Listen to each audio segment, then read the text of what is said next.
Just you wait to listen for the storm. Hear the difference in the wind.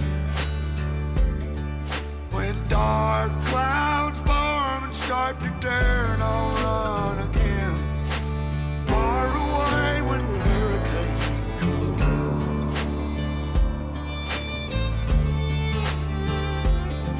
Well, I'm the only island in the way, but I was born to fight the wind and rain. Sometimes a man will keep himself in shame, mask a painful past he overcame. Oh yes, oh, oh yes.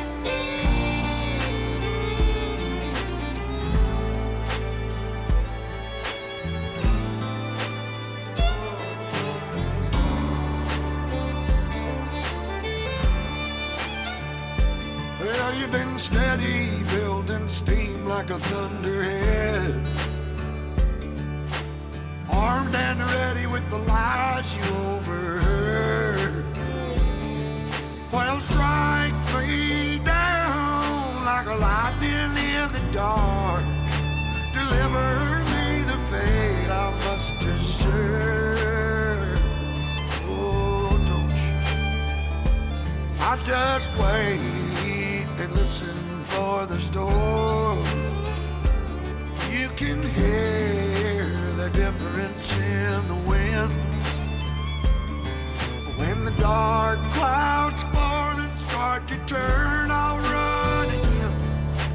Far away when the hurricane comes in. When the dark clouds form and start to turn, I'll run again. Far away when the hurricane, oh, that old hurricane.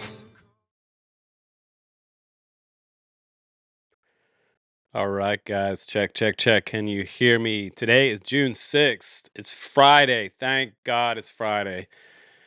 Today, you can all maybe take a sigh of relief. We're going to take a look at Trump's executive order that he did sign today, and we're going to talk about what happens now, where we go as an FPV hobby. The order has been signed, and yeah, okay, so let's go ahead and let's just jump right into this. If I can find the right screen.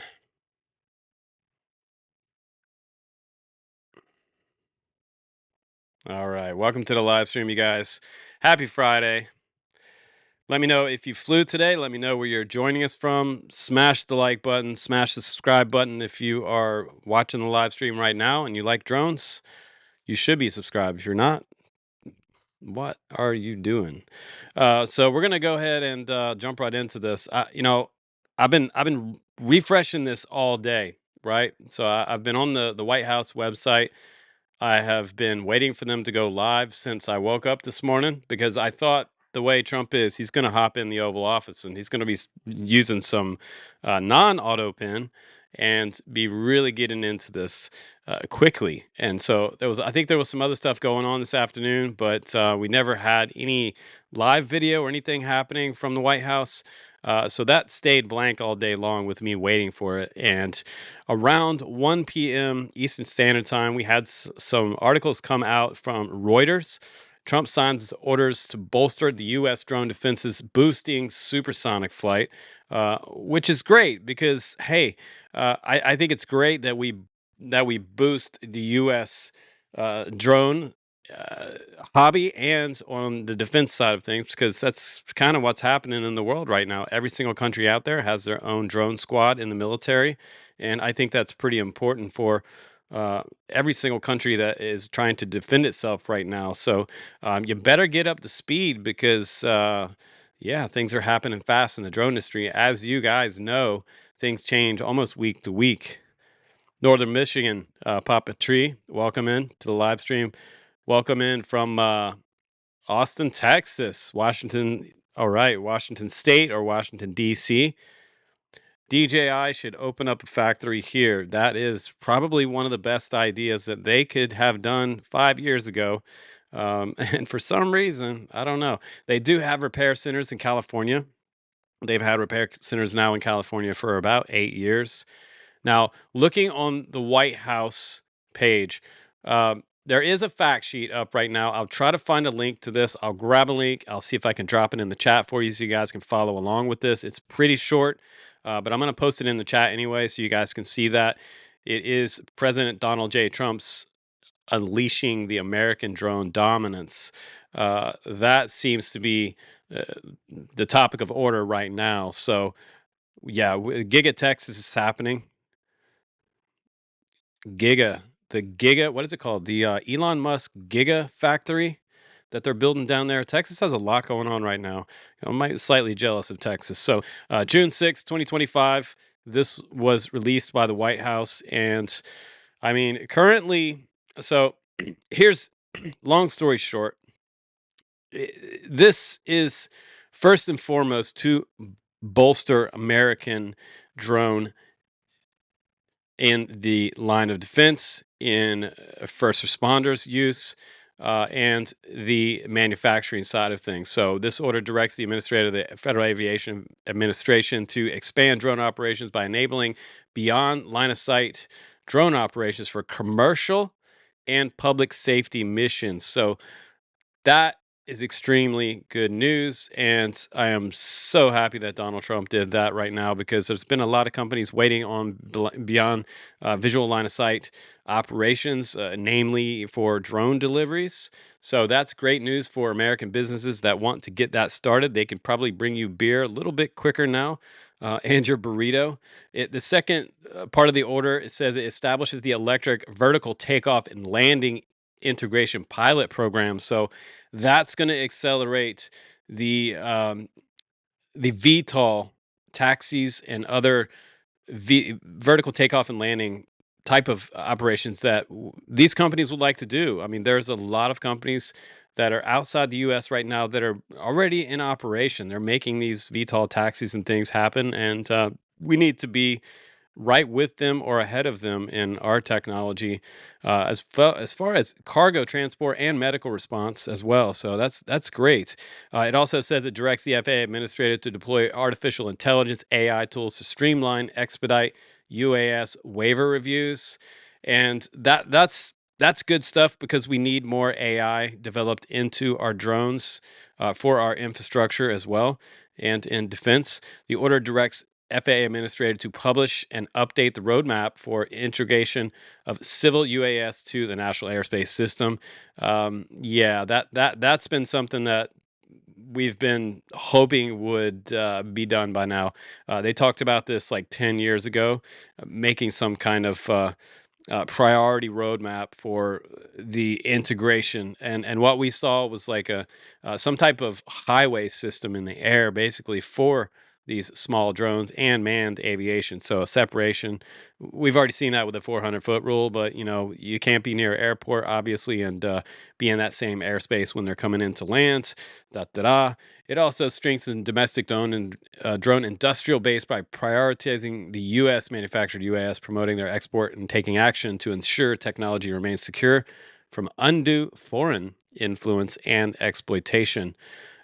So the domestic drone industrial base right now, if you are following some of that on the internet, it's exploding in all different directions right now in a lot of different states, from North Dakota down to Texas, Missouri. There's a whole bunch of new manufacturing plants opening up right now that are going to support small UAS manufacturing. Now, what I would like to see is some of that is non-private, and that some of that development goes into the American FPV hobby, because isn't that what we need?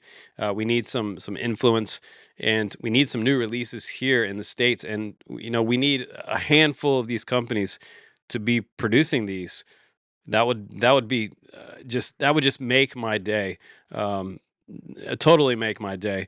Now let's look over on dronelife.com. Let me go back to I'm jumping ahead of myself here. So uh, it also enhances global competitiveness by streamlining regulations, expanding market access, and utilizing federal financial tools.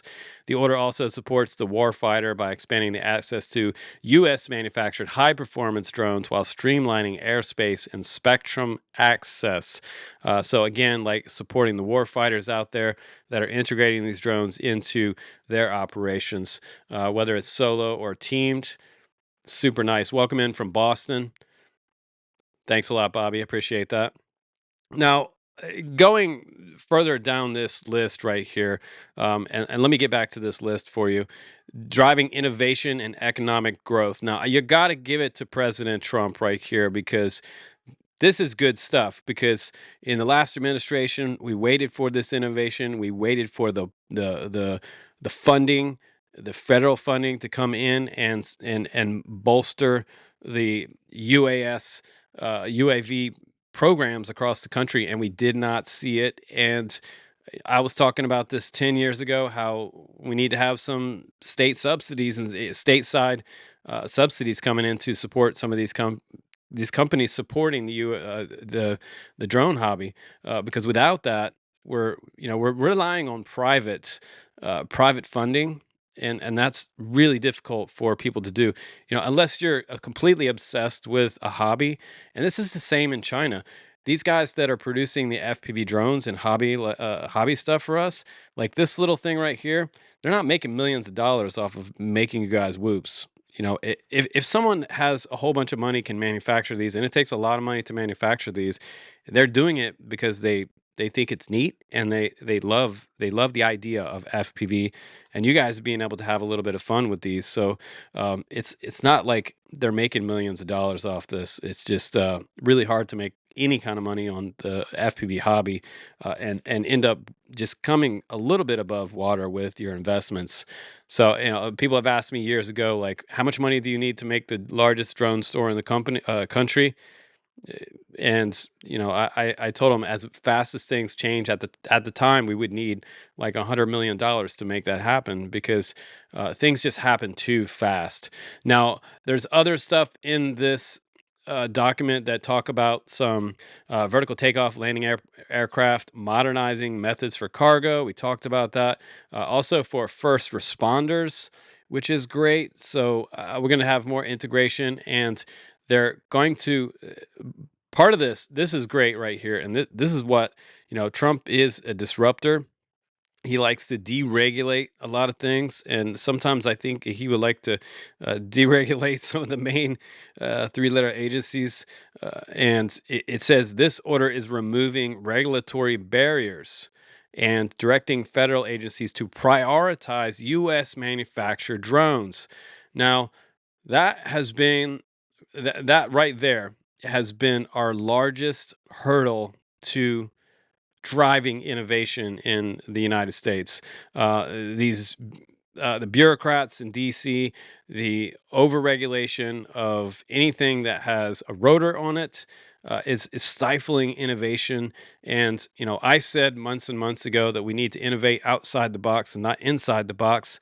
And we don't need to be rogue about it, but we need to be able to advance as fast as other countries around the world are doing. And in the Ukraine, they had no choice. They had to directly start innovating. They didn't have time for the bureaucracy and regulation surrounding why they needed to innovate. And they did it really fast. And now it's really benefiting them in the battlefield. So the rest of this document, we're not seeing anything in this document right now from the fact sheet from the presidential office. This is good news for us, that right now, as of right now, we don't see that Trump has put a ban on Chinese drones. So all you guys that are flying your tiny whoops, take a sigh of relief, because right now we don't see a ban on Chinese drones. There is mostly a focus on innovation and Trump wanting to push manufacturing and open things up a little more for these American companies and get rid of some of the regulations and bureaucracy surrounding that. So that's really good news for American innovation. Now, right now, again, like in this article from Drone Life, where they're talking about the executive orders on drones here, June 6th, again, unleashing American drone dominance.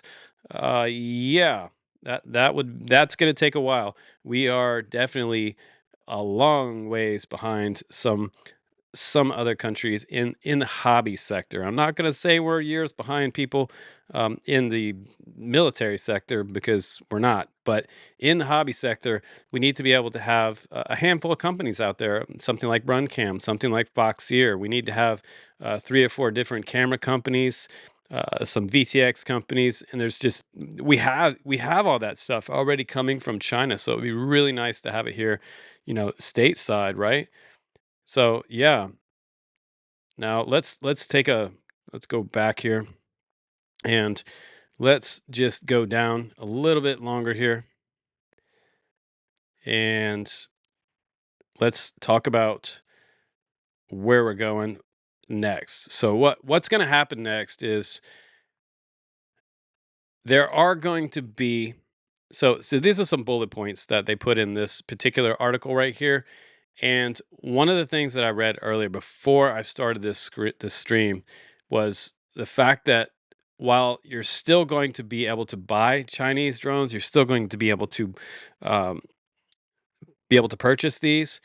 There will be some new federal assessments. Okay, so one of the things that they said in some of the executive orders today was that the companies that want to sell in the U.S. from China will have to be subjected to federal assessment, and mainly prioritizing that they are a hobby company, that they have no direct connection to any military activities.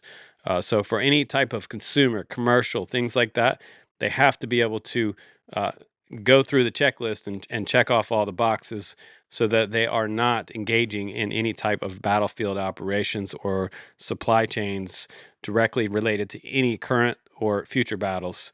So that's going to be one of the things that these companies will have to prove. Companies like Gep RC and iFlight. So that's going to be probably something that the main companies are going to have to pass. And iFlight's had that on their website for ever since the beginning of really when the Ukraine war started popping off in the news media around 2020.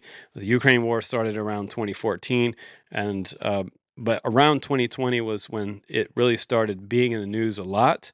And I mean, so now all these companies have disclaimers on their website. So I think that that's going to be a process that they're going to have to go through.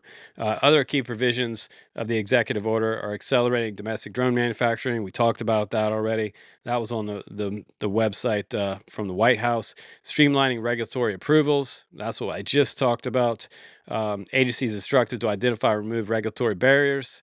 That's another thing. That would be great. Investing in research and workforce development, creating new jobs, which would be awesome for a lot of people in small towns. Enhancing international competitiveness.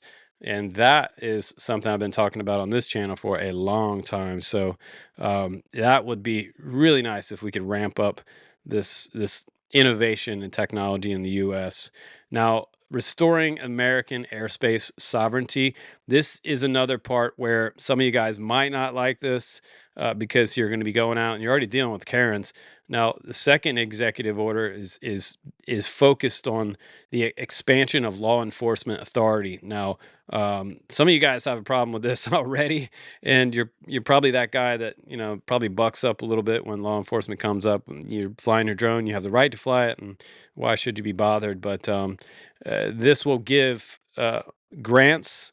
The order grants broader authority to law enforcement agencies for the detection and the identification of drones operating in U.S. airspace, empowering agencies to respond more effectively to unauthorized or suspicious drone activity. So don't look suspicious when you go out to fly your drone. I've been talking about that before, looking like a tourist when you go out, flying your paint your drone pink or something like that, or yellow is a good color, not to look like a terrorist.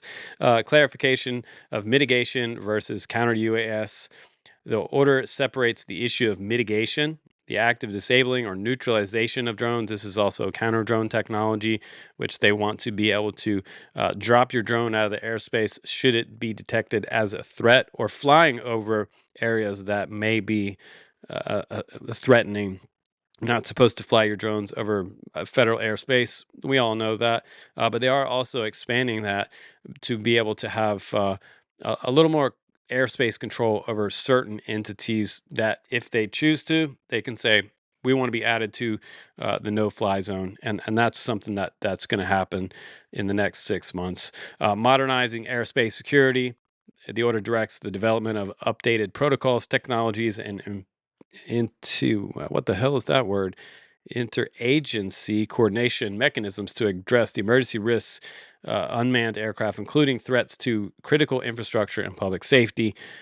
Yeah, again, another part of the order trying to give a little more modern security airspace policies that need to happen, and that's something that's depending on where you live.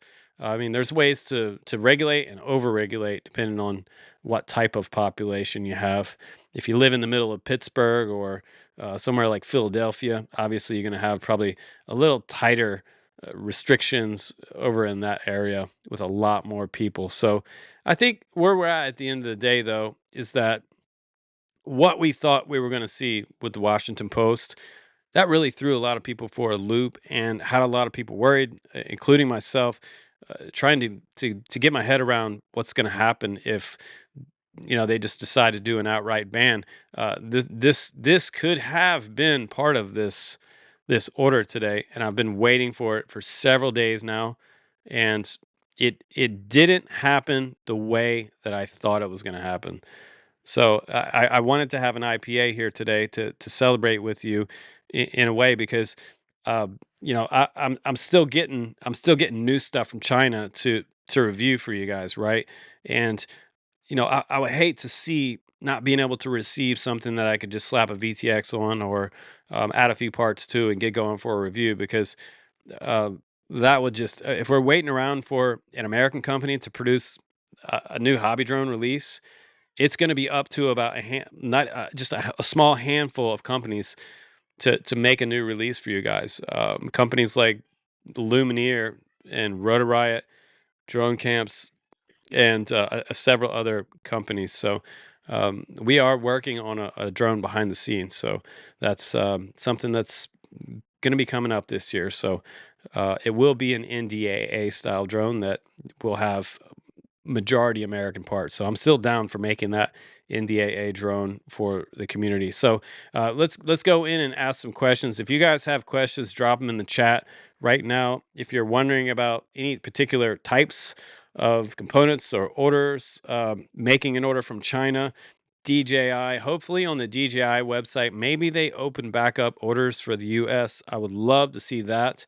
DJI also welcomed this particular executive order, because what I was going to do is going to speed up the process of them getting permission to go ahead and sell their drones and not have to have such restrictions coming in for imports. Now, that's one of the things that in this bill also, you have to take in consideration that when we have more security on drones coming into the country, they will be held to higher scrutiny now, um, versus a year ago. So we could see longer wait times at the border as a result of this. If you're ordering from somewhere like Banggood or AliExpress, and once it gets to the border, customs is going to look over it. If they decide that it's a drone part, or even a PNP or a bind and fly, then they may take a little longer to process it, because they may have to check in on the company that sent it to you. They may have to just double check to make sure that that company is on the the good list. So I think that Beta FPV and Gep RC, iFlight, those companies probably will be on the good list coming up, because I don't feel that those particular companies.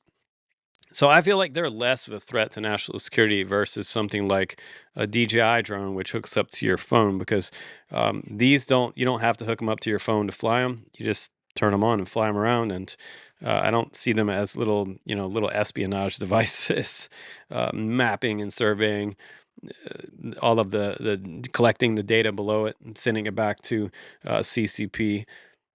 So looking through the chat, Lonnie O says DJI needs a U.S. base in Washington and share data with FAA. So DJI does share data, and if called to, they will share data. It would be nice if they had some type of plant in Washington. They did some more assembly in the U.S.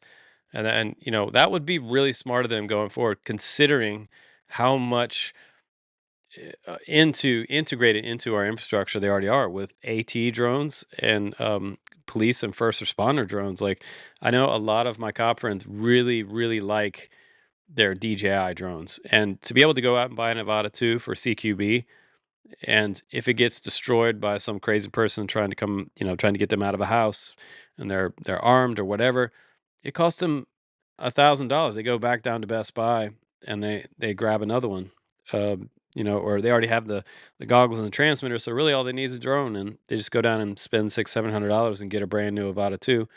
And the smallest police departments can afford that. But when you're talking about companies like, not to point any fingers at companies like Brink, because they have their time and place in the industry and for first responders, and it's a very powerful drone that Brink makes, but those are in the 15 to 20 to $25,000 range. So it's a little bit out of reach for smaller police departments trying to keep the community safe.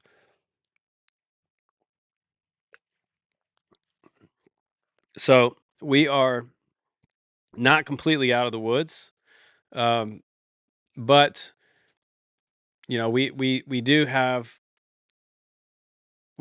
some things to look at as far as when you make that first order, what's going to happen when it hits customs. It may just sail right through, or it might get held up, and that's the thing that we're going to be up against in the next 2 to 3 months. So this is all brand new to everyone all over again.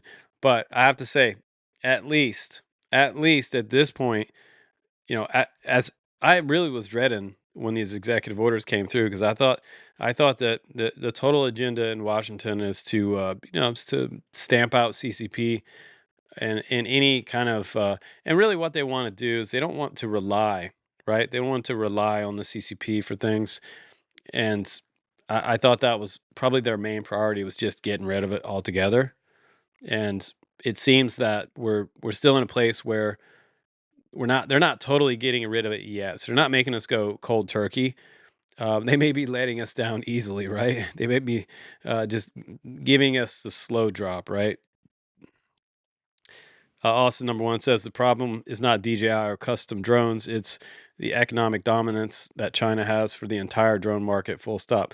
Uh, yeah, that's what the issue is in China, Austin, or in DC, up at the White House in the Oval Office. That's like one of the main discussions. And for me, I think more so is phone technology, and being able to produce a decent phone in the U.S. should be one of our first priorities, right? Besides AI, we should be able to produce a nice phone in the U.S. I definitely think that's a super important thing. Just reading back through some of the chat here.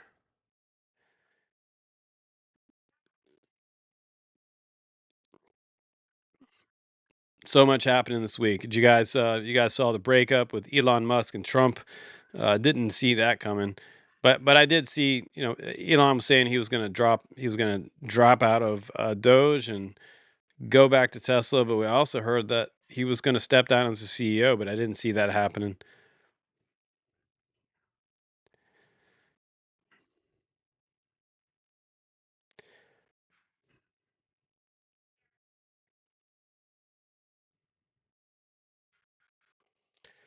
All right, the trolls are in the house. I see in the chat. Got to go ahead and ban some of those bots. Heck yeah, a little shadow ban action for the bots. So one of the things is when you run a large YouTube channel, it's very interesting that you have what you think is just a hater, but it's like a bot.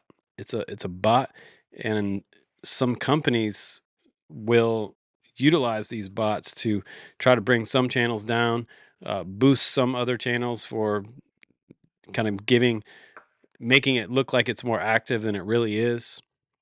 It's really interesting. You guys have seen these phone factories where they have them up against the wall and they have a bunch of tap devices tapping on the phones and playing all these videos, getting extra clicks on all their videos and stuff.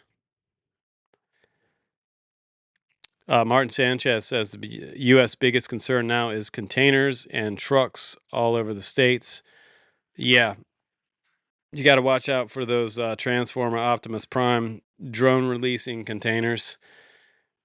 We might have to integrate, after learning a lesson from what happened recently with Russia, we might be doing a lot more X-ray scans of these trucks on the highway, especially since 2 or 3 months ago, I believe they found it was a couple cartel guys, and I think they had like, oh my god, I think they had like 100,000 rounds or something like that in the back of a U-Haul. My latest addiction. I don't know if you guys are into these. These are just standard old, straight up gummy bears. There's nothing in these. No CBD or THC or anything like that. Just a honest to goodness gummy bear. But yeah, containers are a big issue, and so let's take a look at this Reuters document here. This Reuters article that came out. Now this came out about 1 o'clock, and this was the first article that I saw. And I didn't see anything from the Washington Post, and I had to, it really pissed me off. I had to subscribe to them the other day to read their article. I definitely have to unsubscribe. I think it was like $2 a month or something, but it was really annoying that I couldn't show you guys that article without subscribing. So I can't remember, I can't forget not to cancel that subscription with the Washington Post, because that really was some pretty hardcore clickbait. They just wanted everybody to be worried about it.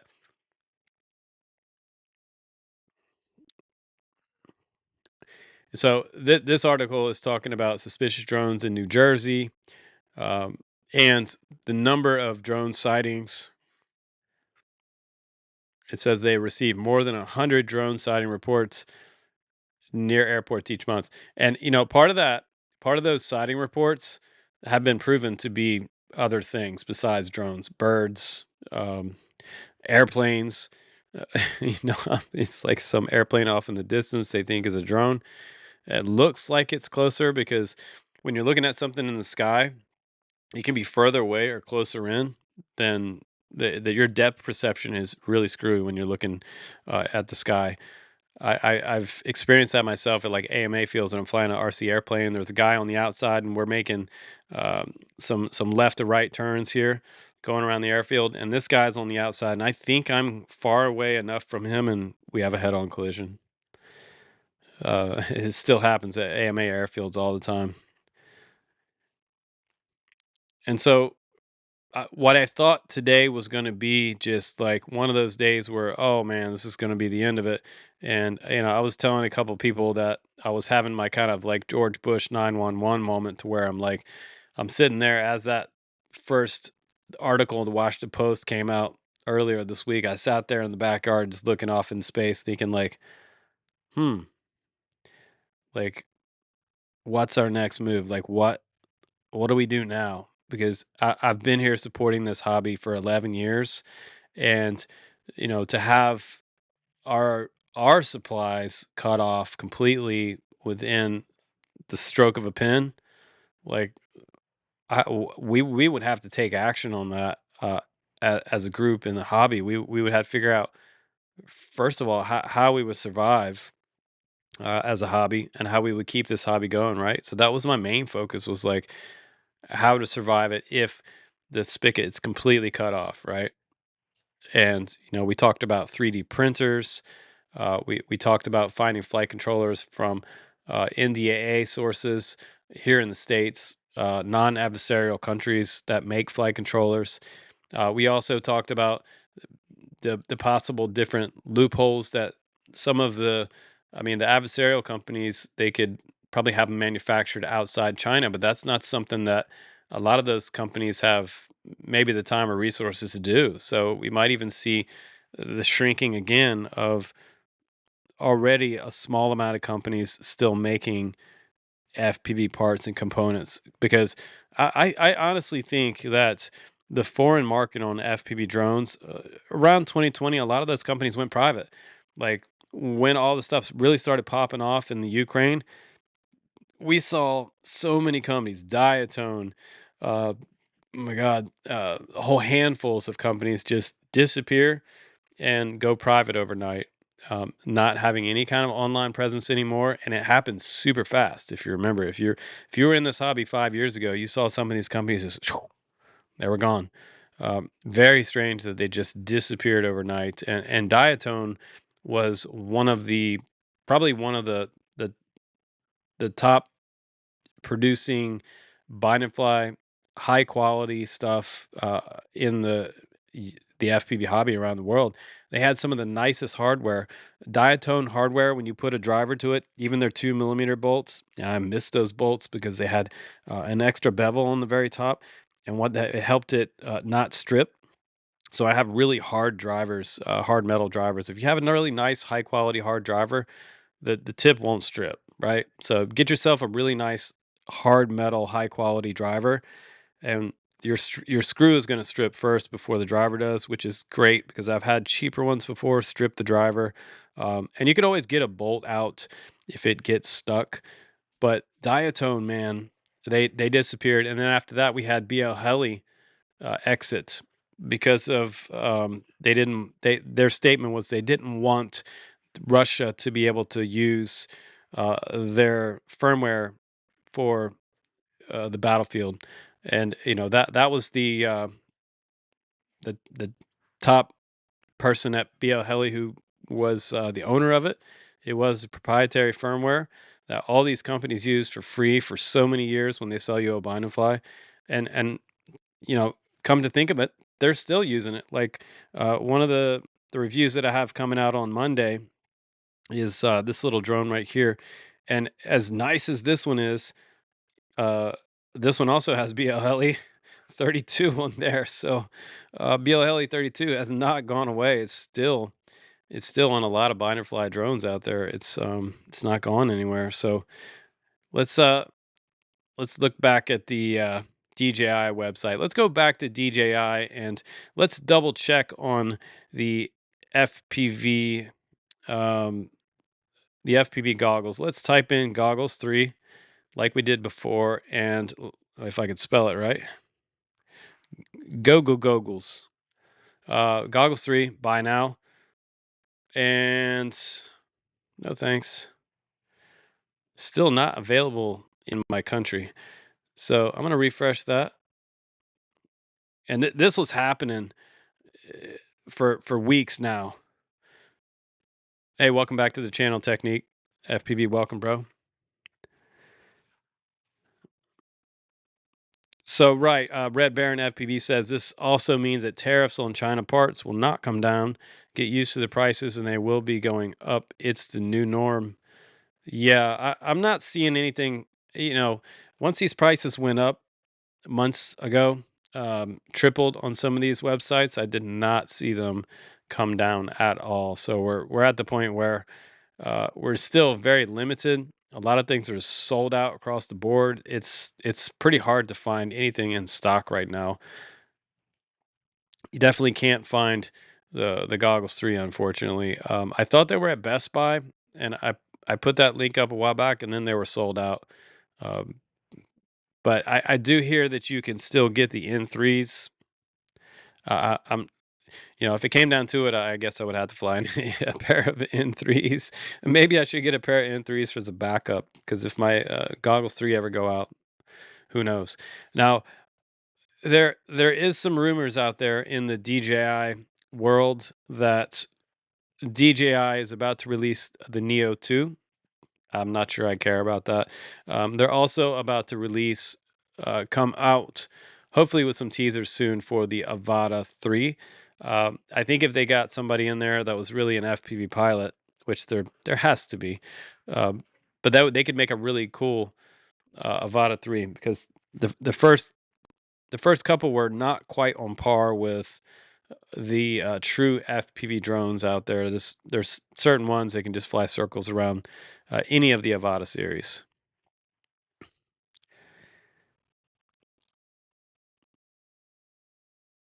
The goggles 3 are in stock on sub 250. Let's check that out. Sub250.com. Okay, let's go there. Let's check it out. Thanks for that tip, incognito. All right.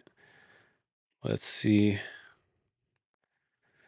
Okay, so Johnny D, if you're watching this one, I know Johnny D was recently ripped off by a company that was, let's see, here they are. Let's see if they're in stock. It says we can add to cart. Now, the question is, these are in stock, but will they ship to the US? I guess that would be the big question there. Let me see if I can add to cart. All right, I'm going to go to checkout. Hopefully it doesn't bill my PayPal. Okay, so it is allowing me to take delivery to the United States. That's good news, you guys. So yeah, there is, wow, it'll also allow you to do a tip. If you would like to tip sub 250, you can add an 8% tip of $39 onto your order for That's the first time I've ever seen a checkout have a tip. That's something I've been missing on my website for years. Maybe you guys should tip me after you buy something less than retail.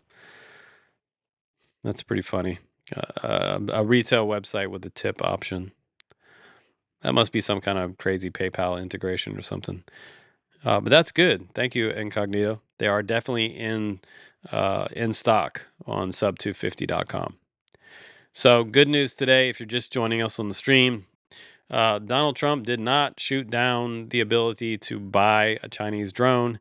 We went through and looked at the current executive orders, and each one was based on American drone dominance, and they want to foster first responders. They want to foster innovation.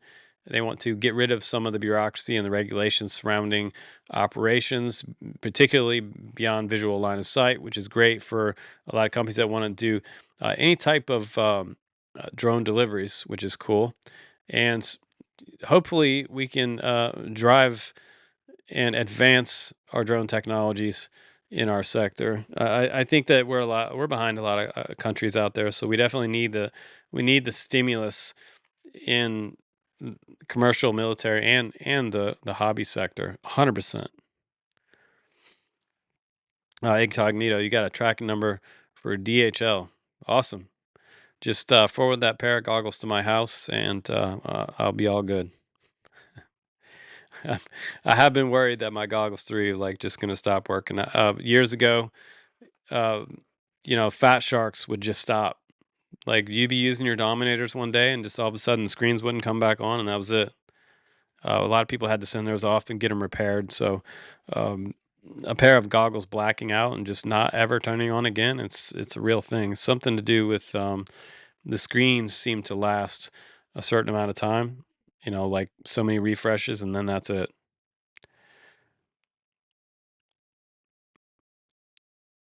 Yeah, Jacob Ryan, welcome to the chat there, Mr. Chatbot.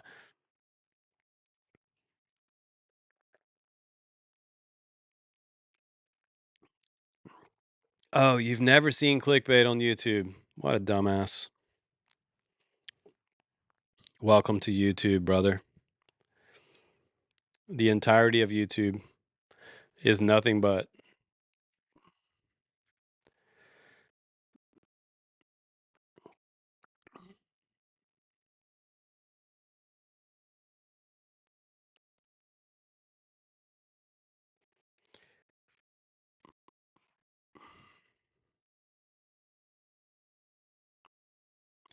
Kevin says, now if the U.S. could produce something that isn't overpriced shit. I'm with you on that one, man. I am with you there. I would love to. You think Skydio will make an FPV drone? Probably not. No, that's not going to happen. Um, I mean, as far as overpriced though, some of the stuff that's coming out that's uh, NDA approved, which means it could be used for, well, also has to be Blue UAS, but for commercial, personal, possible government use. Like some of the prices on people were kind of sideways on how much a rotor riot stack cost. Now I have gotten the different price breaks with the production of a domestic made flight controller and ESCs. Um, and it kind of gets into that threshold cost price of overpriced, right? Overpriced shit. It does absolutely reach the ceiling of overpriced shit. Kevin, I agree with you.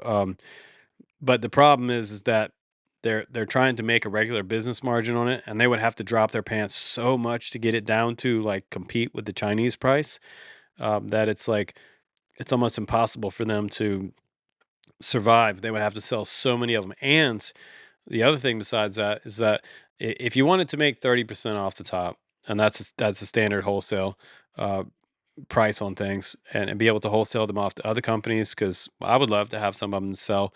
Um, but I would have to get a good price. But then there's price breaks, right? And the price break that the manufacturers make you buy into. So if say you wanted to make a flight controller, right? Say you wanted to make some ESCs and you want to make a whole stack, right? You contact a manufacturer in the U.S. Um, one of the buy-in prices at the minimum is around 500 pieces.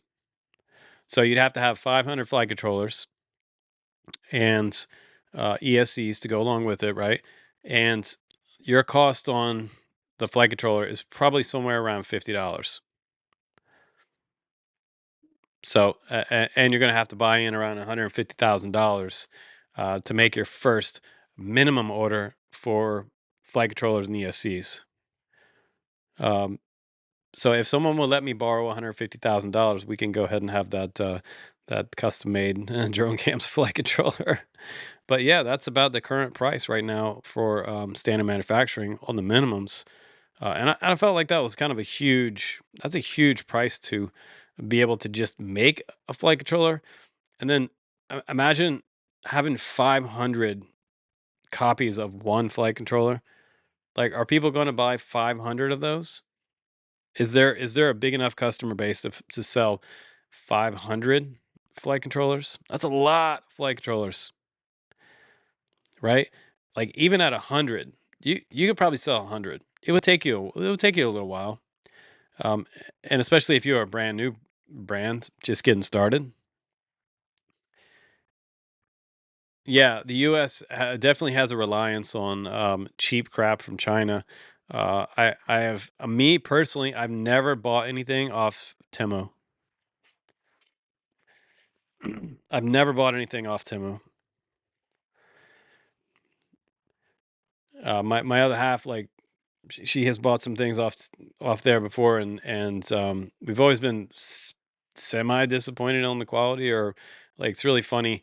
Um, we ordered this ghost, right? Last Halloween, the kids wanted some hanging ghost for up front, and on the website it made it look like this thing was like life size, like 6 foot tall, and when we pulled it out of the box, it was it was like this tall. It was pretty small. Like, oh, okay. I mean, they always make the skeletons look bigger than they really are. It was like a flying skeleton or something with a cloak over it. But our kids really want us to go to Home Depot, and my son especially loves Halloween decorations. Every year he's like, "Dad, I want you to get more Halloween decorations. We need to go to Home Depot and get that 12 foot tall skeleton." I think those things are like $500 a piece for the skeletons. Our neighbor down the street has 4 or 5 of them, right? So I don't even have one of them. Like, My son wants at least 4 or 5 out front of the house. He wants the werewolf. He wants the pump. There's a pumpkin head. Kevin says I'm currently all in on my outdated DJI Avata and goggles too, so I guess I'm out at this point. Sad days. Well, Kevin, I have to tell you, as long as you're flying your Avata the way it's meant to be flown, like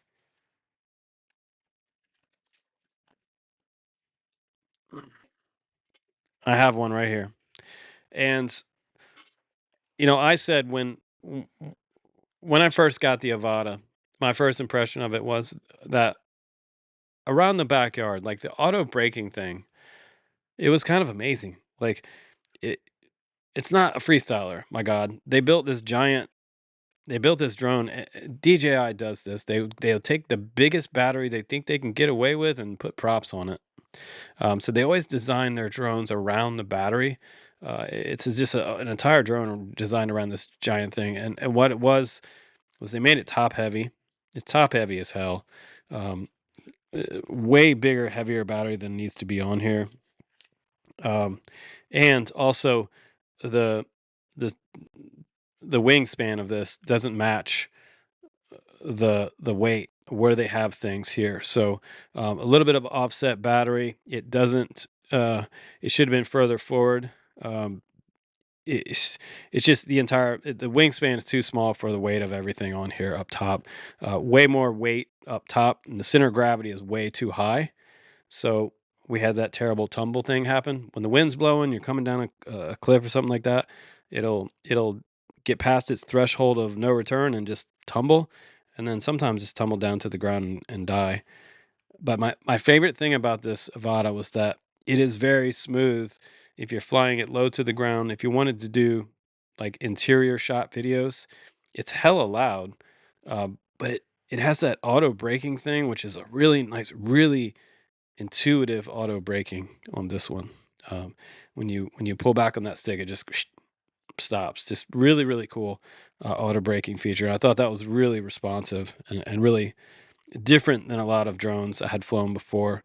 They've had this sort of stop and GPS hold type of thing on Mavics and Phantoms way back in the day, but none of them felt as good as this one did. So this one still has something to it. You still got something with the Nevada one. There's still some enjoyment out of this. I'm not saying that's the worst drone in the world. And even the Potato. The Potato has its own fun sides to it as well. I have a Potato over there. Um, and so, you know, if yeah, you can still have fun. Hey, it's still flying, right? It's still flying. So be happy about that. You can't use beta flight on it, which that would be really nice if you could. Now, I went out today for a test flight of a new drone that I have with 04 on there, and it's a 3-inch, and I haven't flown some 3-inch. It's been a while since I flew a straight up sub 250 3-inch. Oh my god, that was fun. And I'm under the impression, like especially right now, I feel like 3-inch is like becoming the new 5. I mean, with all of the whoops and sub 250 micro class, the DJI lights that everybody's flying recently, I feel like the 3-inch may be becoming the new 5-inch because we haven't seen a ton of 5-inch release this year. We did see Deep Space release one, iFlight release theirs, Gep RC, all the standards, but we're not seeing like a flood of the market with 5s like we used to. So a lot of it is these sub 250 micros. They seem to be kind of ruling the pool.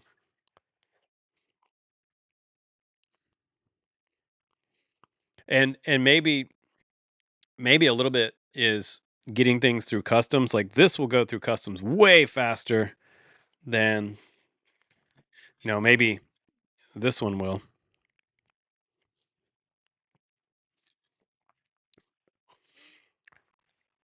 And so now DJI, just like they wanted, they're going to get an expedited investigation into whether their drones are threat to national security. So that is a good thing for people who like DJI. And I'll tell you, the 04, that's some good stuff. It's great. It's really, really nice.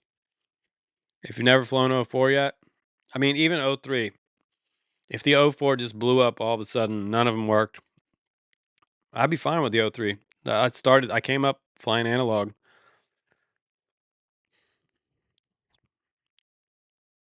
Tagma FPV says drones should get bigger, not smaller. So here's one thing about bigger versus smaller that some people might not know. If you're brand new to this hobby, the bigger they are, the easier they are to fly, in my opinion. Fly better. Just like airplanes, the bigger it is, the more stable it is, usually. Unless it's a Boeing.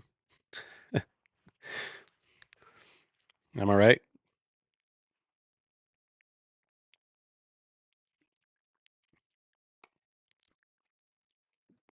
But yeah, the one behind me is a 15-inch. That one's going to get flown sometime, and we'll do some. I'll show you what the FPV on that looks like. That's a big analog beast. I think it has a 2-watt, up to 2-watt VTX. I won't run it at 2-watt, because I'm not allowed to. Max in the US, we were supposed to stick to 1-watt. But that thing is a beast. Look how big it looks next to the freaking that. So there's this one. Where is it? This one over here. That's a 7-inch. That's the Mod 7 V2 back there, next to the 15. Look at the freaking size. Yeah, boy. That's what they're using in the Ukraine. This one. So that one can take out a tank. This one, I don't know what the hell that could take out. A city? That's a big beast.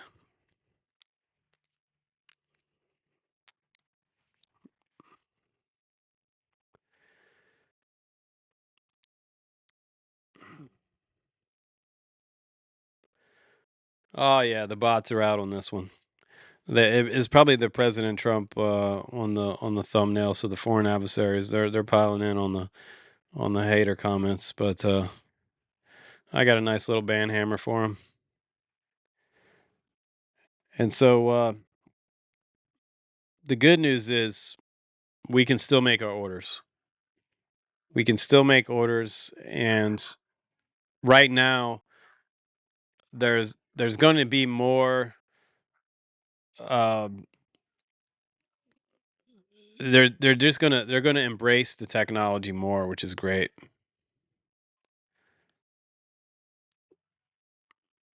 And we're probably gonna have longer waits at the border at the end of the day. But right now, you can still make your order, so that's damn good news. Which I did not think was gonna happen. I mean, I didn't think that was gonna happen today. I honestly didn't.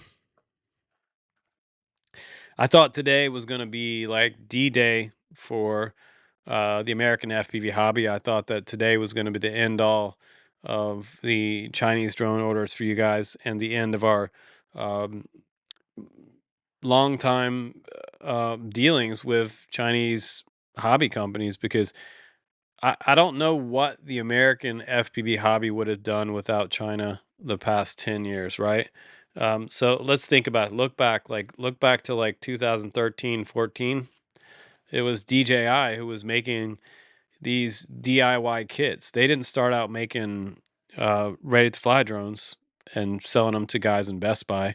They actually started out in the DIY market, just like Gap RC and iFlight, and they made kits. So you could buy this cool little kit. It was called a flame wheel, and you could get a quad with these detachable arms. Put it together. Put a NAS on there, NASA M, I believe it was. Several different versions of NASA, but I hated NASA because NASA was unreliable, and it was subjected to the first flyways. So they became very popular around the world, but they were also not to be trusted at any moment. They would, who knows, they would take off. They would get, it was almost like the GPS got scrambled. miscommunication somewhere in the brain, and then it would just turn around and start flying off in a direction and head over the hill and never come back. So they started there, and they made their come up, and then we started getting Gep RC frames back in 2014. And I was telling people the other day when we had the last live stream that some of the carbon fiber was brittle, and you would get splinters in your hands when you would handle and not even realize, holy crap, I've got a piece of carbon fiber stuck in my finger. They were not really well polished. They had like back in those days, they had no beveling on the frames. So I remember talking about bevels. The first time I started seeing bevels on arms, I'm like, oh, it's got beveled arms on here. I would brag about that. And, you know, then we came 3K carbon fiber. Ooh, nice polish on there. T700. And, ooh, T700. So we've come a long ways with, and you guys expect a certain quality now, which is kind of wild. And even the bottom of this frame right here, this is like a miniature dead cat, and miniature dead cats didn't exist 5-6 years ago. Um, Maybe 7 years ago they didn't exist.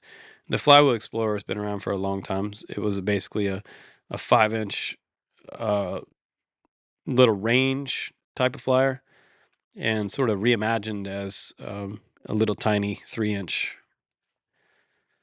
Tagma, nice that you announce yourself in the chat.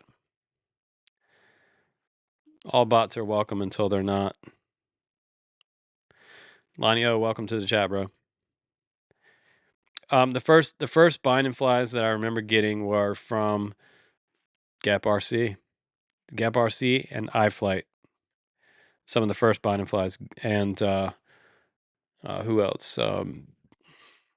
So way back when, there was this drone. I swear it was called the Shuriken.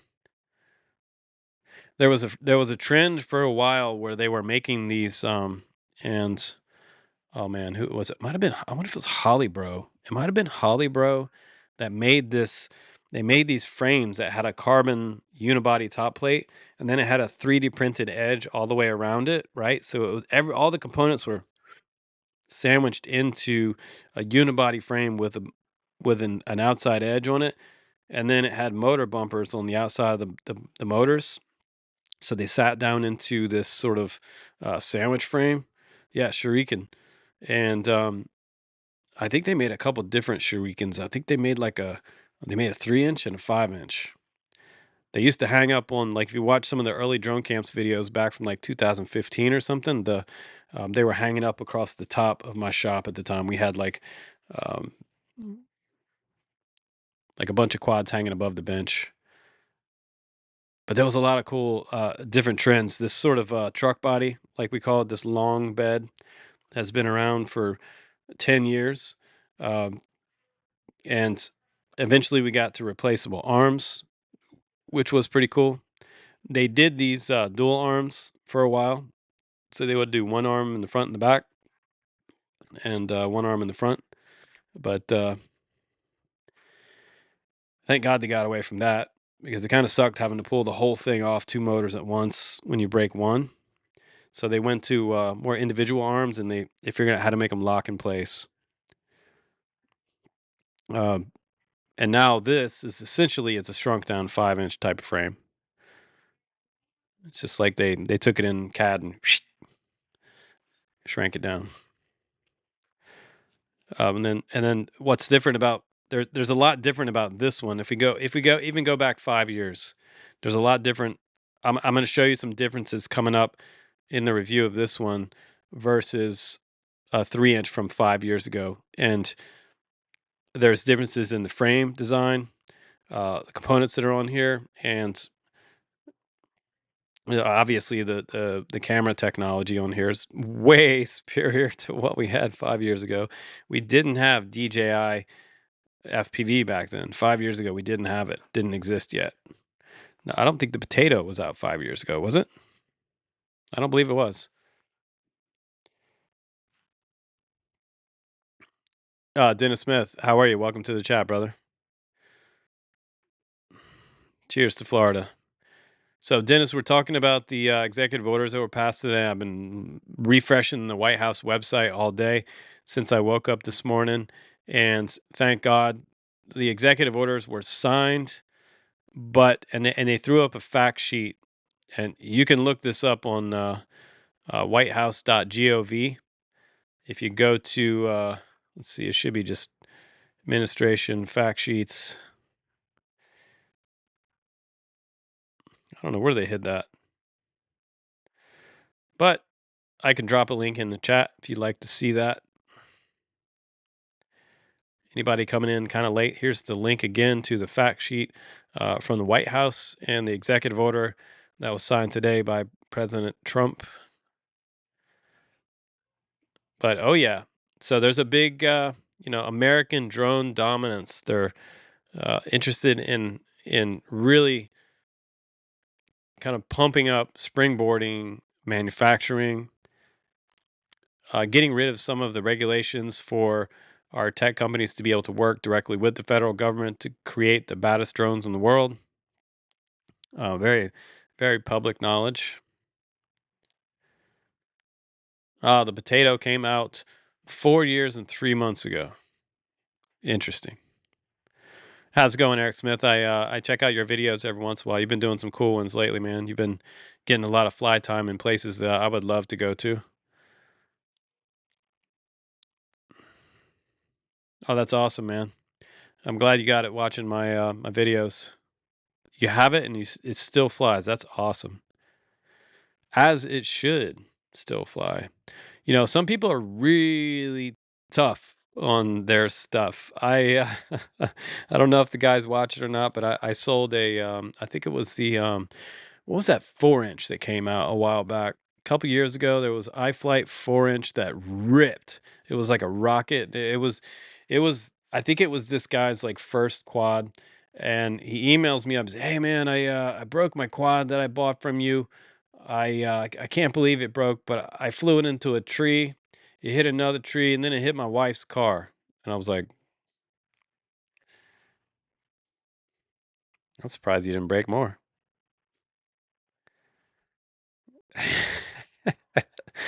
People are surprised when they hit a tree, another tree, and then they hit the wife's car. I can't believe it broke.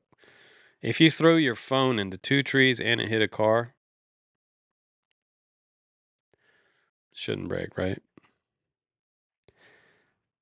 People are like, "I crashed it and it broke. What the hell?" Well, stop crashing it. I crashed a drone into a tree on a flight test. It flew across a street, or it flew across a dirt path because I don't fly near the streets usually. It hit a tree really hard, like 70 miles an hour. Bam! No one's around. Flew across a little dirt road, hit another tree. Bam! And then flew into like waist high grass, and my GoPro flew off. So the first thing I was really not stoked about was that was back when I was flying GoPros all the time to get footage for you guys, and holy crap, my GoPro was gone, and it's crazy because I I had I had an external beeper on there, and you guys that don't know what an external beeper is, it's a little beeper that you can put on it, and you can wire it down to uh like a little 5 volt on the flight controller, um, to keep it charged. It'll self charge when you're flying the drone, uh, and it will last 1 to 2 days. Even if the drone unplugs itself, you can still hear the beeping 2 days later. So if you decide to come back the next day and look for your drone out in the weeds, it'll still be beeping, but it'll also be there for someone else to find. So it's a good idea to find it pretty quick. So I was hearing that beep when I crashed across this street into another tree, 2 trees, and into the weeds. And I come walking up on that beep, and pretty deep grass. And I look down, and I'm like, "Oh, there's my drone." I think it was like a 7-inch too. It was like a expensive one. And I'm like, "Ah, crap! The GoPro's off there. The TPU mount just rip slam off, and the GoPro's gone." And I'm like, "Ah, shit." So I'm not stoked about that, but I went to pick the drone up in the weeds, and I noticed right away though I didn't see it, but I heard the beeping. I'm like, "What the hell?" So I reach down all the way down into these weeds and I pull up just the beeper. The drone was not there. The drone was somewhere else. I had no clue where it was. Battery ejected. So the battery was somewhere, the drone was somewhere, the beeper was somewhere, and the GoPro was somewhere else. That's how hard I hit. Um, so I had the buzzer that was still working, completely ripped off the flight controller. So those things are pretty good. I did have it secured inside the frame, I swear to God. And I I kept searching. I walked the grid. You should always start walking a grid. So I was walking a grid through the weeds. Um, and eventually I found the drone. I was like, oh, hell yeah, I got the drone. Whew. I don't know where the battery is. Battery is around here somewhere. Found the battery. And then I'm like, well, I will never. It had been like an hour, right? And after an hour of searching, you're like, well, I guess I'm gonna have to call the GoPro. I'm not gonna find the GoPro. I'm just gonna have to. You're in that headspace where you're like, all right, I guess I'm going to Best Buy. I'm gonna buy a new GoPro. You know, I've been there and done that before. I lost one in a creek, the whole drone and the GoPro, in like a little duck pond. Um, so I was standing in the middle of the road and I started walking. I started actually walking back to my truck. And I was like, damn. So I'm walking back and about 10 feet in front of me, I hear this noise. Beep, beep, beep. And I was like, oh shit. It's the drone. It's the GoPro is right in front of me.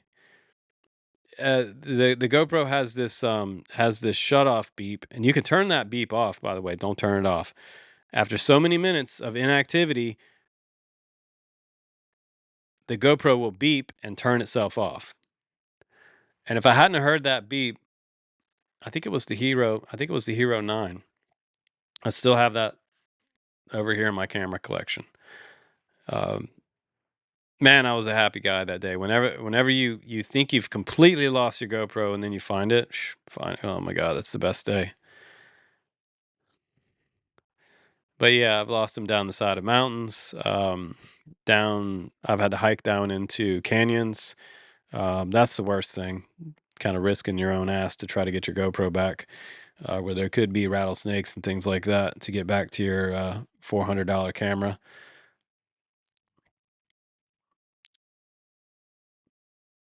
But that is the chance you take when you fly off into the distance. And that's why I tell people a lot. Like I don't really like to fly long range because I don't want to walk further than I have to walk to pick it up. I don't feel like hiking. I mean, and most of the time things just work and they come back, right? But there's always that one time when it does, something happens, something stupid. It's always there's something really stupid, you know.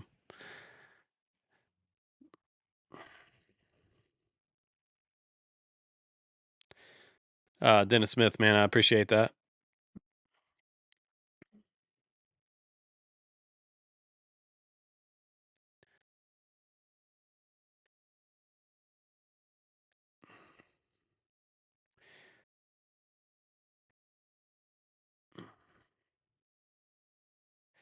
You said something about the Florida laws. It's illegal to fly FPV in the state of Florida. I looked it up and I had no laws besides all the same states have. Gwen Fox, DJI is not banned, they're under review. So currently, the executive order that went through today was all about U.S. innovation, manufacturing, and opening up of trying to deregulate some of the things that are regulated out of existence, to allow first responders, police, and military to innovate in such a contested, bureaucratic environment. It's just really thick. The red tape is very thick to get anything done. And if we're sitting there waiting through a lot of this red tape, the innovation just between the companies and the military and the first responders is not going to happen unless um, they make this process easier. And I think that's originally that's the takeaway today, is that they're going to foster innovation in manufacturing. So that's good. And for Chinese companies, DJI and Altel are going to have that process expedited. So the DoD is going to do their investigation quicker now rather than sooner. So they could be banned faster, or they could be banned, not be banned at all. And our hopes is that they won't be banned. Um, I have my reservations that there is some evidence there in the safe locker somewhere that they may have some proof. And you know, to start up an entire campaign against them without having the proof means that we just don't like them, because they're not Facebook and they're not Google and it's not an American company. Um, that could be the case. The flip side of that coin is that they did find something to cause that them not to like DJI, right? Okay. So it's either they just made it all up because they don't like DJI, or they actually do have something in their safe locker. So if they do have something in their safe locker, then that means that we might not be able to buy DJI in the future if they do come up with that evidence, if they do show that. Um, so that will be expedited. So that's good news. Uh, and DJI is confident that they don't have that, right? So they don't have it. They think it was just a hate campaign directed at them because they're uh, producing 90% of the consumer drones and first responder drones in the U.S. We have a big we have a big reliance on the Matrice series for police departments, as well as the Avata 2s for CQB, for police to be able to clear a house. Very important tool for SWAT teams. They were using them they're using Avata 1s in Israel to clear houses over in Gaza. So some of the Israeli troops were using those, and it's kind of crazy because it is a Chinese drone, and it is reporting their uh, flight time, height, and mapping everything that they do. You're welcome. So yeah, it's a good day. So everybody should definitely have a cold one and celebrate that we're still okay to order our little toys, and that the drone hobby is going to continue on, and we're still going to innovate here stateside, but you're still going to be able to get a deal on things.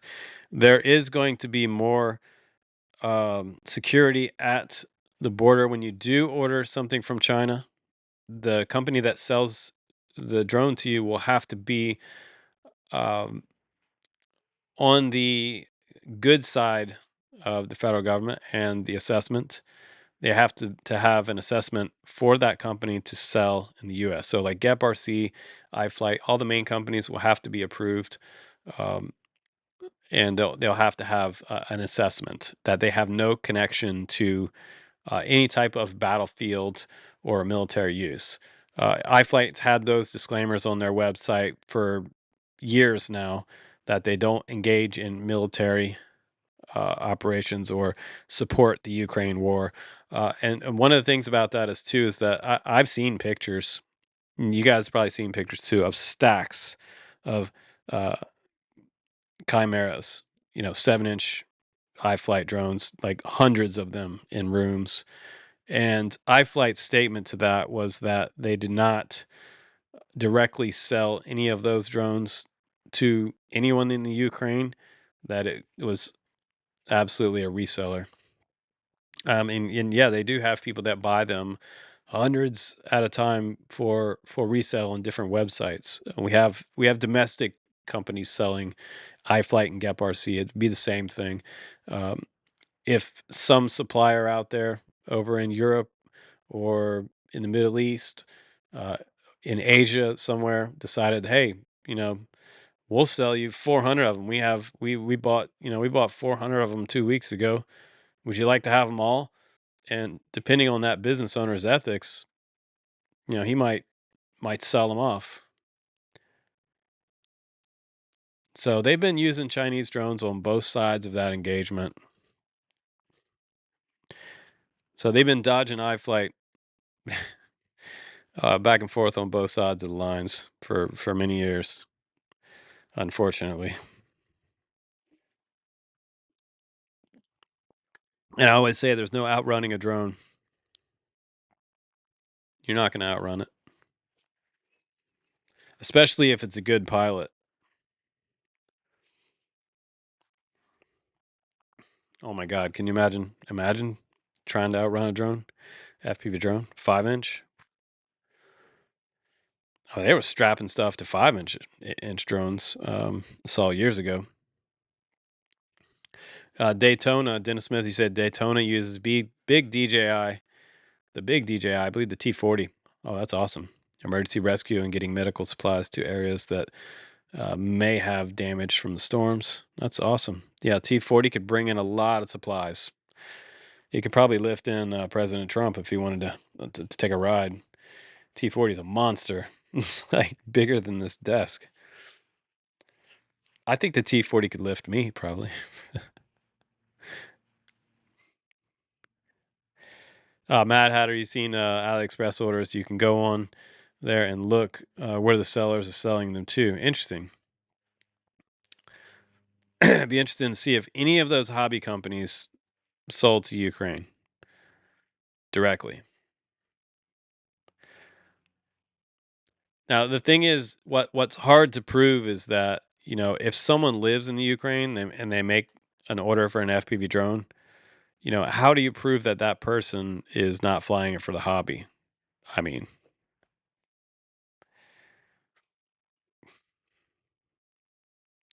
they're probably not flying it for the hobby, right?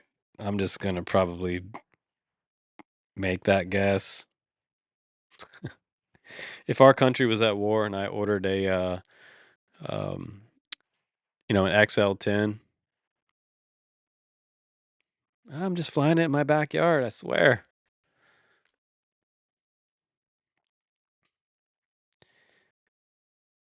One order from the same seller, one 100-piece order to Russia, the next to Ukraine. Completely profit war driven. So that's the thing. That's the thing with this order is that companies like Beta FPV, Gap RC, iFlight, Radio Master, they're going to have to go through the federal assessment. I guess who knows? There's going to be a form. There's going to be some things they have to sign, some documents, and they're going to have to agree that they're not supporting any type of wartime activities or military supply, so that they're not part of the supply chain for wartime use or possibly training. I don't know if that wording's in there or not, but if we get any information on some of that, we could pass that on to you guys.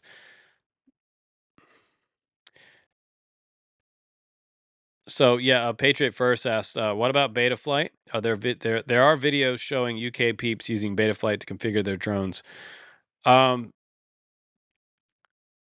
Betaflight will still be around and still be in use, and that is because there is no regulation targeting Betaflight, and Betaflight was not created in China.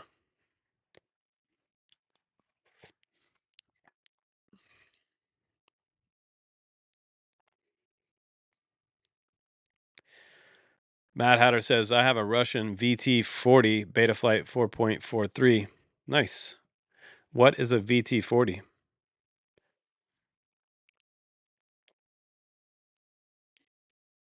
Trying out these new seltzers. They have Splenda in them.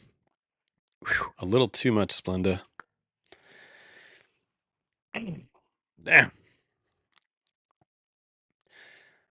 That's a weird taste. It almost tastes like it's loaded with aspartame or something. I don't know. It has a weird taste. I bought 2 8-packs of that stuff. It's this it said new on the box, so I thought I'd give it a try. It's called Splash. I don't know if you guys heard of these. Somebody's probably like, "Oh, that's my favorite new drink." Judgment Day 9. 9-inch aluminum drone. Wow, bro. Sick. What kind of range you get on that? You should be able to get a pretty big battery on a 9-inch. Something like a 8,000, 10,000 milliamp, 12,000.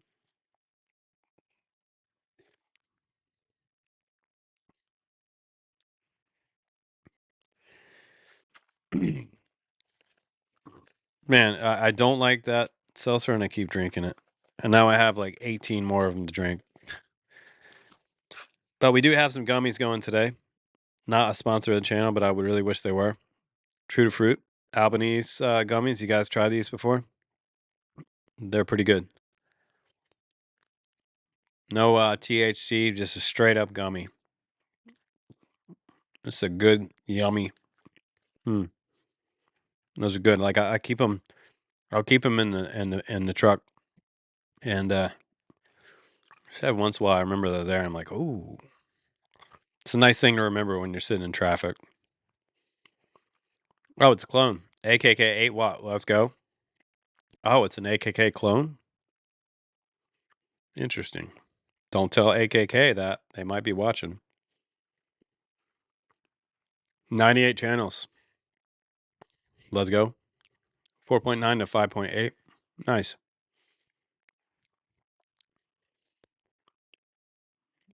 Analog is still okay. I'm still all right with analog. Okay, because again, like the most fun you can have is an analog tiny whoop. It's like the difference between racing and drifting. Like you can race any, just about any car, but you can really get on the throttle with a whoop, analog whoop. Not too worried about breaking that versus a DJI Lite. You go balls to the wall with this one. Who cares? Yeah. So Dennis Smith said you'll be getting a video of that poster hanging on the wall behind you. I'm looking forward to seeing that beast start up. So a while back we reviewed the XL10, the 10-inch drones, and I had to wear like leather gloves, uh, just to plug in the battery with that thing and then run over to the transmitter and have enough distance between me and that drone to take off. Because if you put a prop wrong on something like that size, like, oh baby, you're gonna have a couple new assholes if it hits you from the backside. But yeah, the 15-inch back there, I do have some extra props too, but that's the size of an X class. If you guys have ever seen X class, 15-inch. But they sent it to me and then they took it off their website, so it like disappeared. I did find one that was possibly a clone of this one on AliExpress. I posted that one a while back. It's a pretty big beast. I've seen similar looking ones in the Ukraine from different videos that I've watched from Ukraine.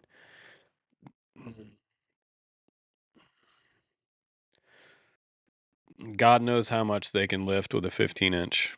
Only God knows. But the good news again today is that while we can still order our Chinese drones and parts and components, there is going to be tighter scrutiny. There's going to be more scrutiny on the companies. So there's going to be a closer look at the companies in China who are manufacturing this stuff to make sure that they're not associated with any type of stuff in Ukraine and otherwise. They're not being used for military use.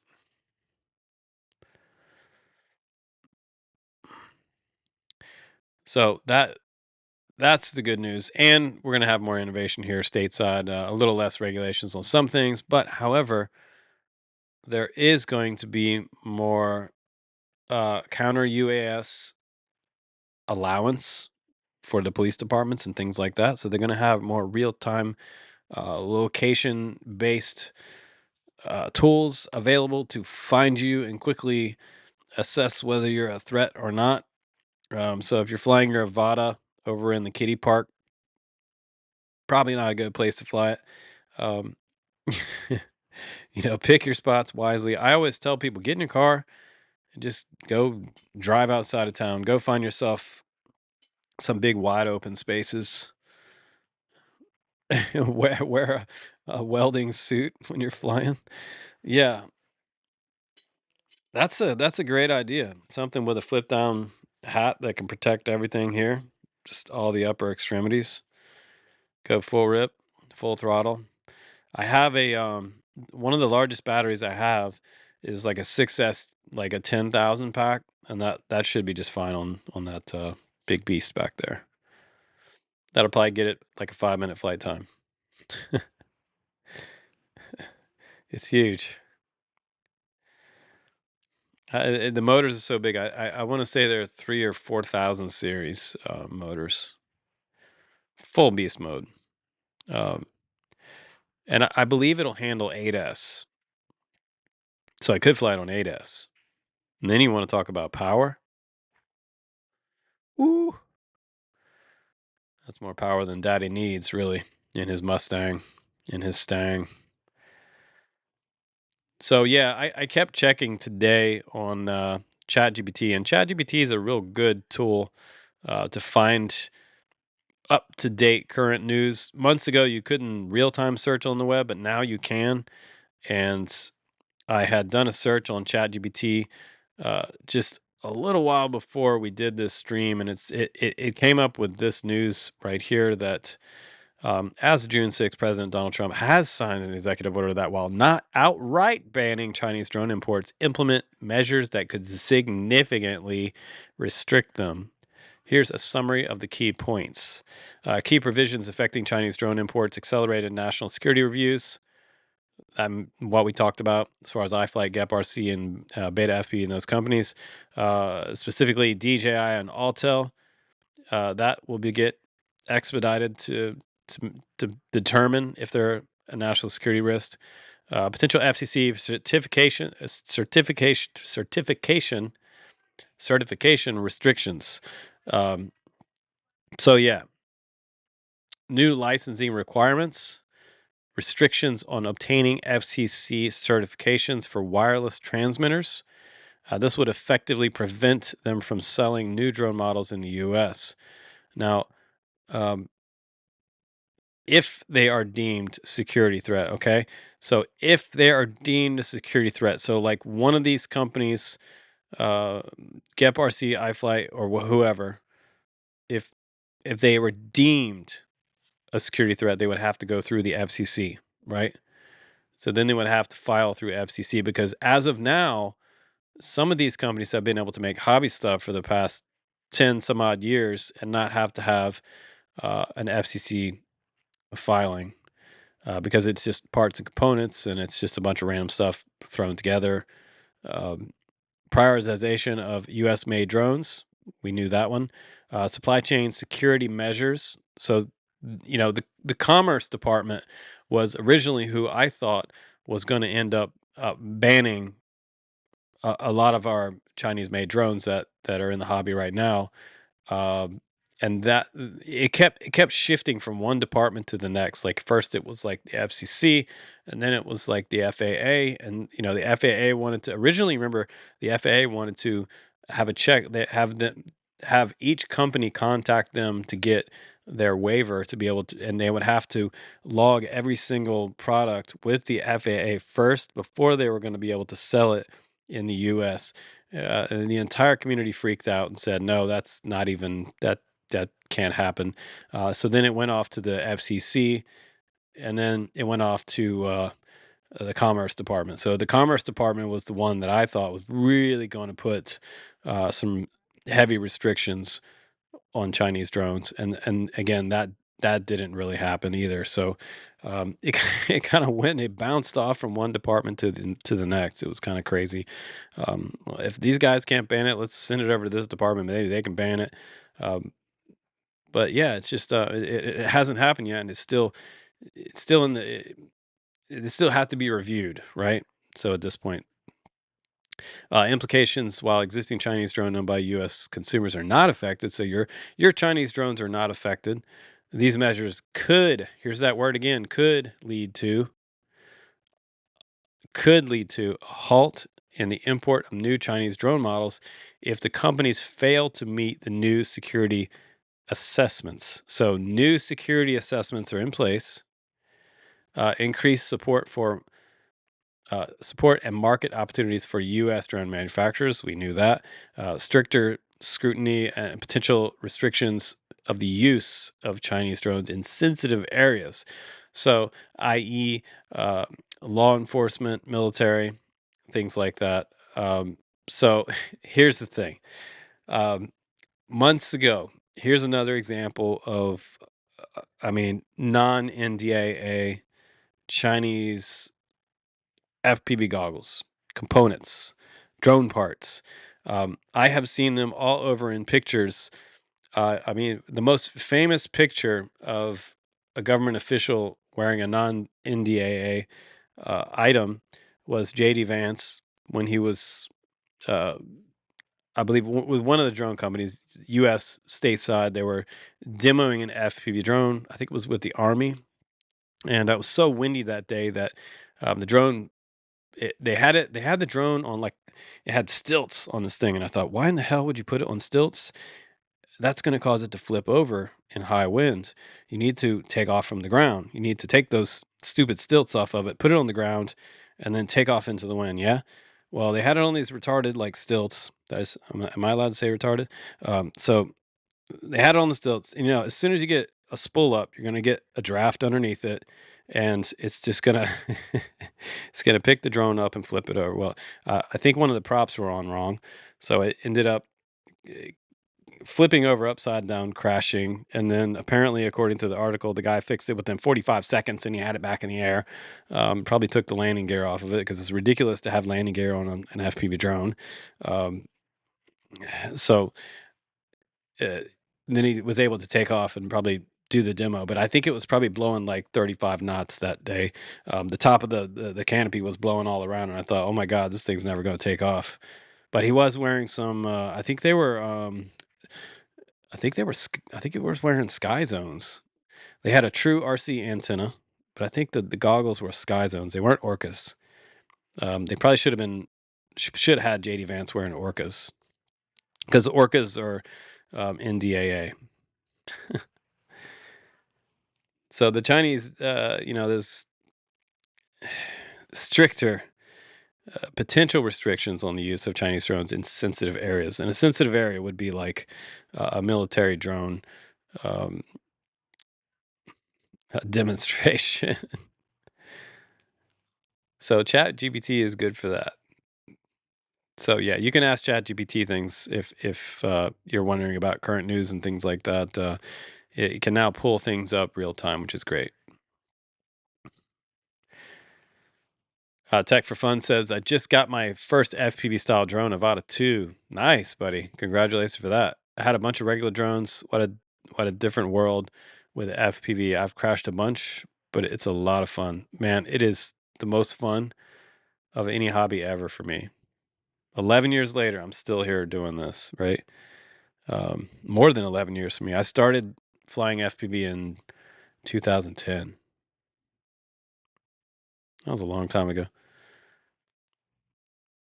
But I was doing it on RC helicopters to begin with, and then we moved over to multi-rotor. They were called multi-rotor back in the day.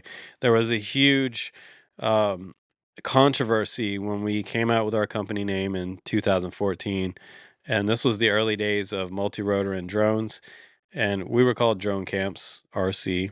Our store, we had a big ass sign across the top of the store. It said Drone Camps RC, brick and mortar store. And some people online, we had some trolls.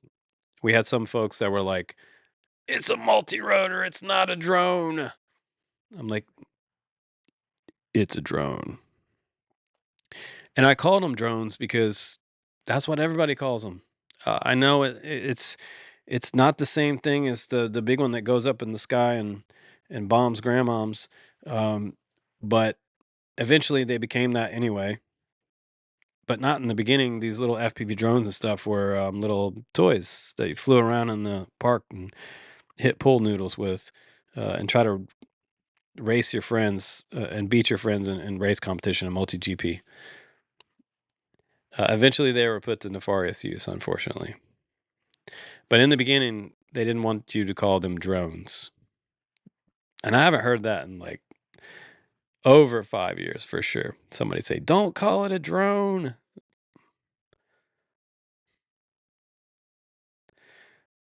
Make a Raider says, DC is the OG. I'm the pre-G. Pre-OG. And some people don't realize it, but I wrote the first public safety guide for drone operations in the US for the public. If you look on our website, about us, scroll down all the way to the bottom of the page, and you'll see a document, a PDF document.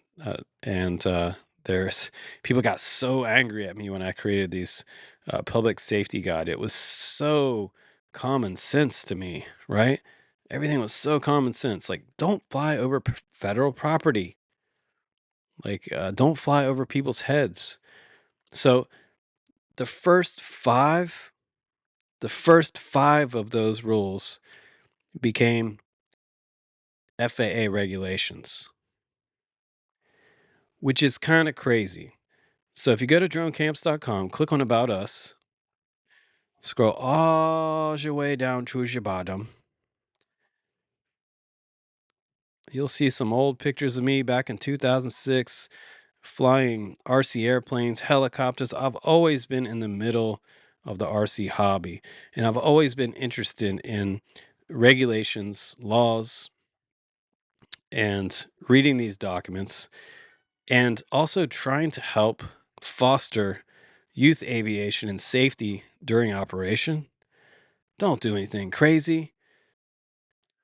So I wanted to be proactive in the early days and write a bunch of this stuff down. Take the time to write all this stuff down before the FAA, kind of policing ourselves, right? And so I wrote this document in 2013-14 era. And look at the first rule. This was only a suggestion, and some people lost their minds when they read this. Oh, who the hell is Drone Camps to be writing this? Blah blah blah. Well, I was trying to help my customers that were buying these DJI drones for me that I knew, we had some jagaloons out there that I didn't want them to go out there and fly over top of prisons and federal property and things like that and have it come back on us in the hobby and screw it all up for us, because I knew there are some idiots out there. Some people have this common sense built into them, but some people have to be told, right? So the number one rule was don't fly directly over people's heads at any time. That became one of the big FAA rules. Number two, don't fly on federal property or state property without permission from proper authorities. Post offices, national parks, courthouses, prisons, FBI property, ferries, etc., dams, bridges, things like that. So that all became part of current regulation. Do not fly directly over or close to U.S. national monuments, which Statue of Liberty. We know that Trappy got in trouble for flying around. I believe it was Statue of Liberty, and then also got fined by the FAA for doing some type of thing out of Virginia, I believe it was, over at one of the colleges. And that started a lot of the FAA stuff there. This is way back in the day, and people were kind of blaming him. And I think I don't know that he was a U.S. citizen. It could have been someone else at the time. But then there's also number 4 was do not fly within 2 miles of any airport, 5 miles using waypoint technology. So check that out. 2014 rules that I wrote back then are now almost to the books, the regulations. Number 5, stick to the under 400 foot rule. Another one, nailed it. Over 400 foot is said by some to be restricted FAA airspace. Absolutely 100% restricted airspace. So the first 5 of those rules became regulation. There was some other things in there like avoid flying over vehicles and traffic, highways, federal highways, bridges, property, courthouses, police stations, directly over prisons again. Uh, and also there was kind of a way down in the bottom of the rules. There was something about asking before you fly over private property. Uh, if you're somewhere where, and we know that that's not part of it now, right?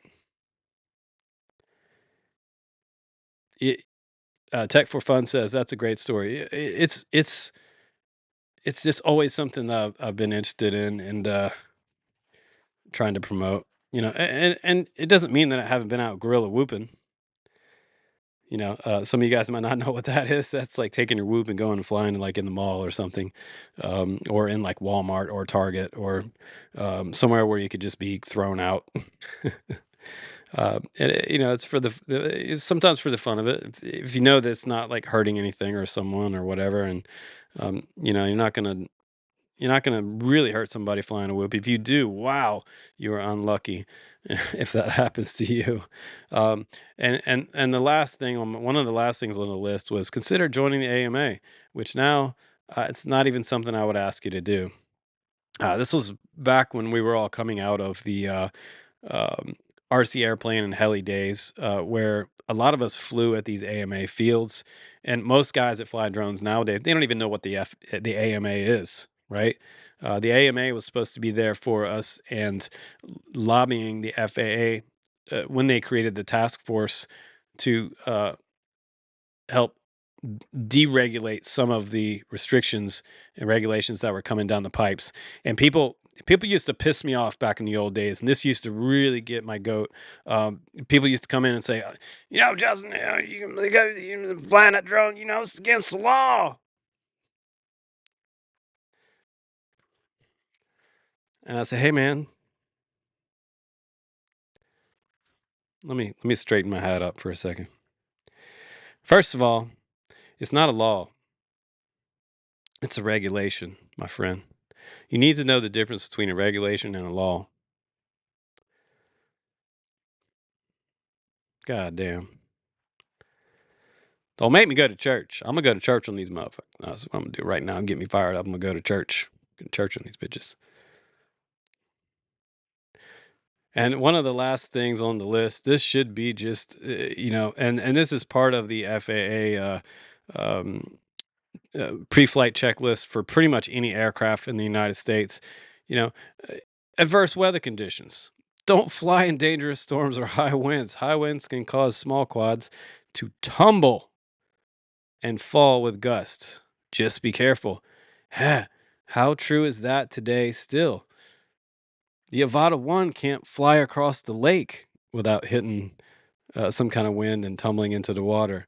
I've seen so many Mavics fly above a little bit of water and just crash into the water because it got discombobulated. A little bit of interruption with any type of sensor on the drone can cause it to just fall and crash. ESC could go on the fritz and you could have a motor funk out and then fall and crash. So the thing with RC is, and this comes from way back in the day when we were flying like RC airplanes and cool ass helicopters, like this one I have coming up on review, Airwolf. Kind of get a Chihu. Yeah, it's gonna be cool. Um, at any time, anything can happen. That's what you have to remember. That's what you have to remember with any of this shit.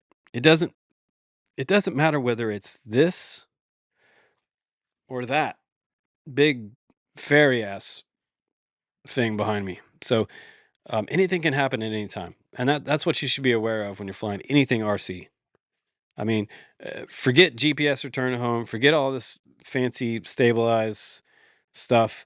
Um, stuff happens, gremlins happen, there's a ghost in the machine, things like that. Like, stuff can go on the fritz. You could get a water drop on a flight controller or ESCs. It's not as it doesn't happen like it used to, but I used to I used to come in for a landing and just end up plopping down in the wet grass and puff of white smoke. So I always used to try to fly back to the car and try to land like somewhere decently dry. And in Oregon, that's like, almost impossible to do. Find a dry spot. Yeah, Dennis. Yeah, definitely. Belfort 242. Let's go. Airwolf, come on.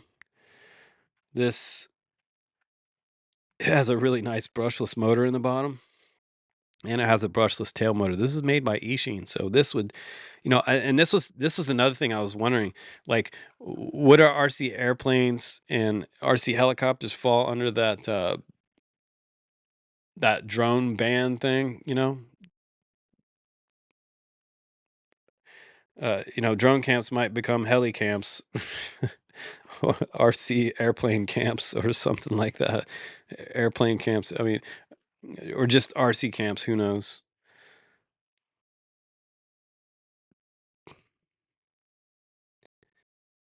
But we've had the same name for a long time, and no need to change it now. I did the drone camp show for a while. Took off the RC for a while. Change it up every once in a while, but it's always goes back to the same thing: drone camps, RC.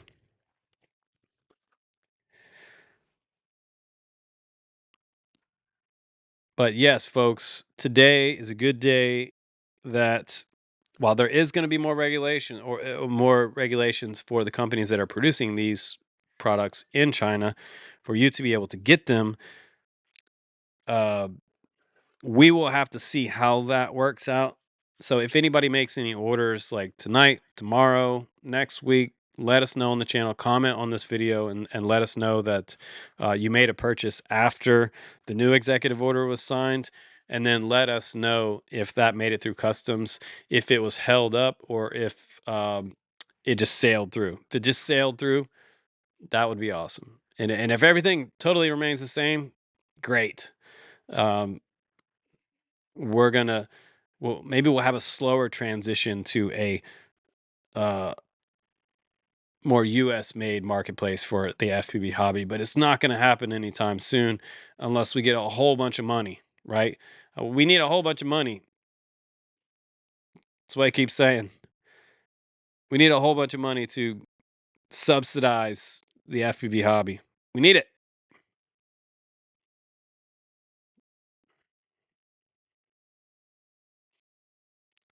Otherwise, we got to keep buying stuff from other countries. And if all these companies that get all the money in the US are a bunch of military, police, and first responder and agriculture companies and things like that, then that means that everybody coming up in the hobby that eventually flies something like for a first responder outfit or military or whatever, some type of service, they're all going to have to start on Chinese drones to begin with, because that's the only thing that'll be affordable.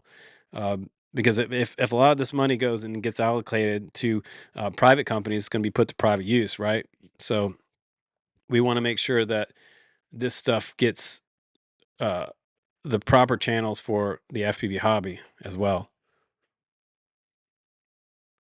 But that is my job done today, guys. So I want to say goodbye for now.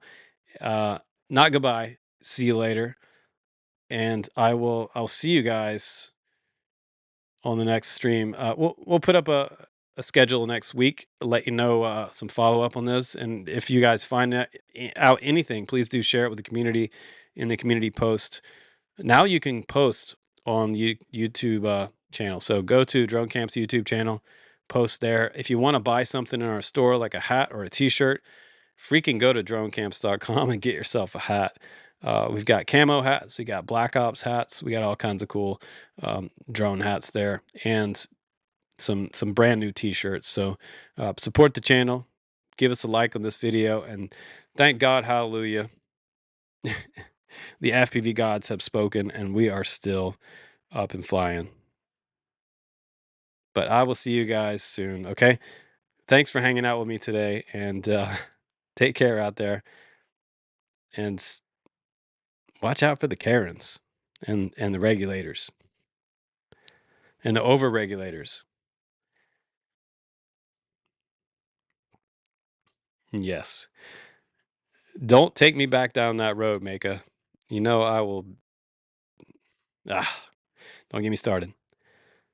But I will see you guys very soon, and we're going to talk about what's next. Look for a review coming up on Monday. A very awesome review coming up. So be sure to check it out. And again, I appreciate you supporting the channel.